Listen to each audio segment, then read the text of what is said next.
Death is the ultimate certainty of life.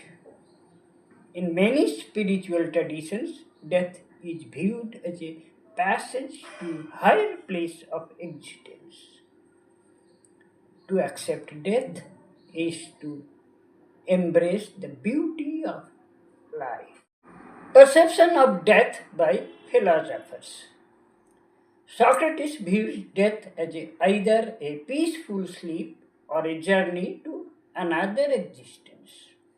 So, we should not be feared of death.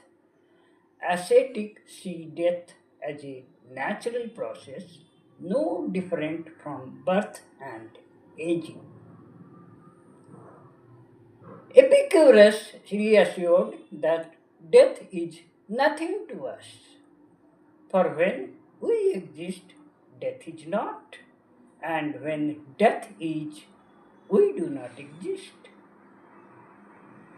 Nietzsche saw death as an opportunity for self overcoming, a force that compels us to live boldly.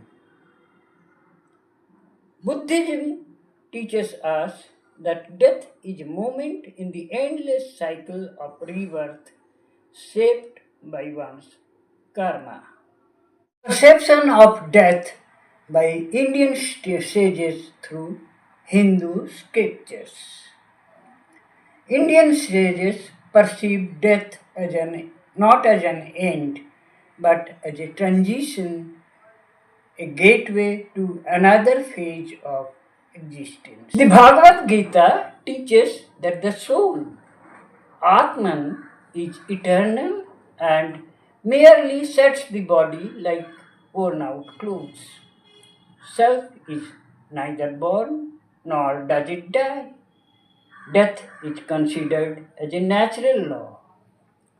Resisting death leads to suffering, while acceptance leads to liberation. The Upanishads describe death as the merging of individual, that is Jivatma, with the universal consciousness, Brahman, if one attains self realization. Death unites all beings, reminding us of our shared mortality and the value of every moment. Death is not to be feared, but embraced with awareness. Many sages voluntarily leave their bodies through samadhi, demonstrating mastery over life and death. How great saints advise to sustain and overcome grief of death.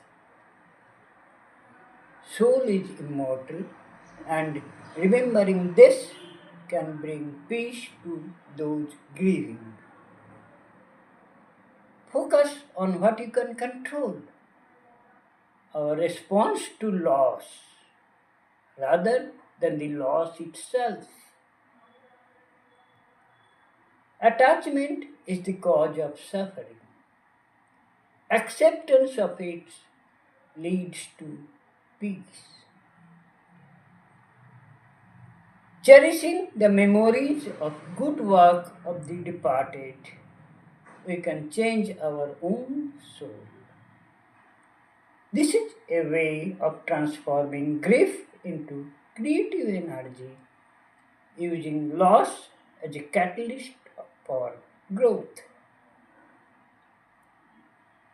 Meditation and mindfulness, rooted in Eastern philosophy, help in processing grief without being consumed by it.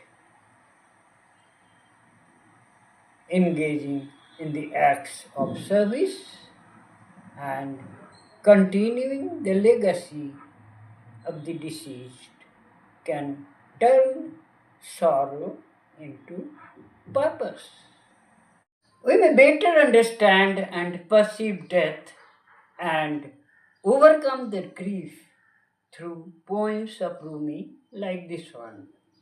When I die, When my coffin is being taken out, you must never think I am missing the world. Don't shed any tears. Don't lament or feel sorry.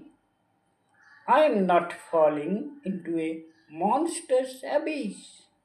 When I see my corpse is being carried, don't cry for my leaving.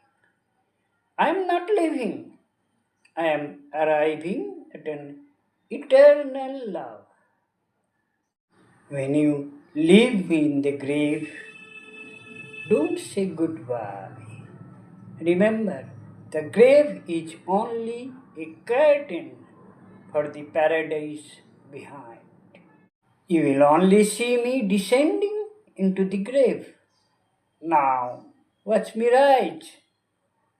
How there can be an end when the sun sets or the moon goes down.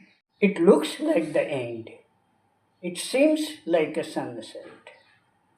Built in reality, it is a dawn. When the grave locks you up, that is when your soul is freed. Have you ever seen a seed fall into earth, not rise with a new life? Why should you doubt the rise of a seed named human? Have you ever seen a bucket lowered into a well, coming back empty?